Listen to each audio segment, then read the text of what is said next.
So we are talking about the movie UNCAGED, which is also known as The Beast Within. Now this one is directed by Daniel Robbins and stars Ben Getz as the main character called Jack. And basically Jack is a werewolf, although he doesn't know it at the beginning of the movie. Him and two friends decide they're going to kind of get away for one weekend. They're going to have some time alone, boys kind of weekend away, and go up to his kind of ancestral home, which is kind of out in the middle of nowhere. And he's never kind of... Jack's had a bit of a hard life. His kind of death and destruction has sort of followed him around. He doesn't quite know why, but he'll soon find out. And basically he's starting to turn into a werewolf, but he doesn't quite remember what's going on first of all. And obviously throughout the movie you'll find out what's going on by cleverly using a GoPro to basically film his movements, and discovers he's a werewolf. Now, the plot kind of is hampered somewhat by strange kind of subplots, character decisions, and just basically odd choices. So, although I feel the plot is somewhat simple and probably would have benefited from that, it becomes a bit of a confusing mess because you just simply don't know why characters are doing certain things, why certain characters are introduced. It just becomes a strange kind of jumbled mess of a movie. So let me go into a little bit more detail about what I mean. So it focuses on these three friends, but the decisions that they make are all poorly written, to be quite honest. So they don't make a lot of sense. Two of the friends are actually cousins, and their chemistry I would say is quite good.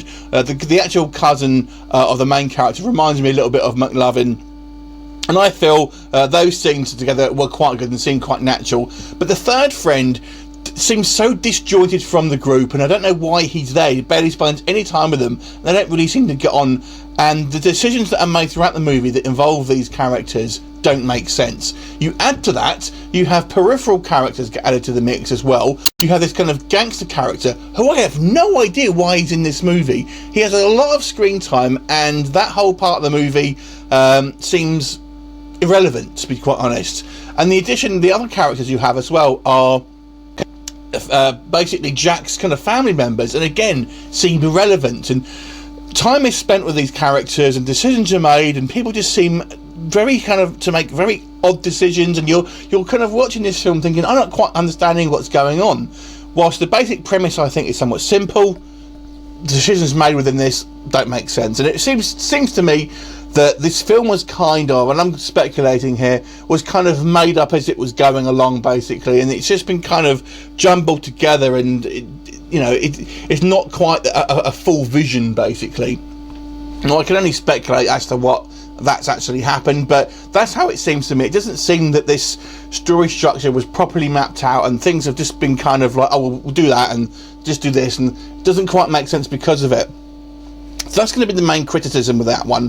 The other criticism I would say is the actual werewolf effects here are somewhat disappointing. Now, he looks like Teen Wolf, and I'm not talking about the modern Teen Wolf, I'm talking about the Michael J. Fox Teen Wolf. So the actual werewolf effects here look pretty poor, and I have to be honest with you, if you were out in real life, if you were out and about and you saw this kind of guy dressed up, you would just take the piss. It looks like just a hairy homeless man, to be quite honest with you. So the werewolf effects were disappointing. But I'm going to segue into some positives here, because although the werewolf effects were disappointing, this film does have some quite good gore effects with it. So I was a little surprised that the werewolf effects are so poor, but the gore effects are very good. So who knows, eh? And it is a relatively gory film, despite this kind of American Pie sort of feel to it. It has all these kind of like these three teenage characters. And I have to say, the other thing I thought was quite good was the acting. Even though I would say the script maybe isn't very good, and the kind of decisions made within this film are very poor, basically, the actual the kind of the relationship between these guys, particularly the two cousins, are very good. And Ben Getz as the main character, Jack, makes a likeable guy, to be honest with you. But like I said, when you come into the more of the peripheral characters, you don't quite understand why they're there. They seem very cartoonish on the other hand, though, as well. So overall, can I recommend this movie? Not really, if I'm completely honest with you. I do think it has some interesting elements to it, but ultimately it's a werewolf film. I did find it somewhat lacking, and it lacked a little bit of bite. So I'm going to give this movie a 4 out of 10. Have you seen it? What did you think of it? Leave me a comment, and I will look forward to seeing you next time. Bye for now.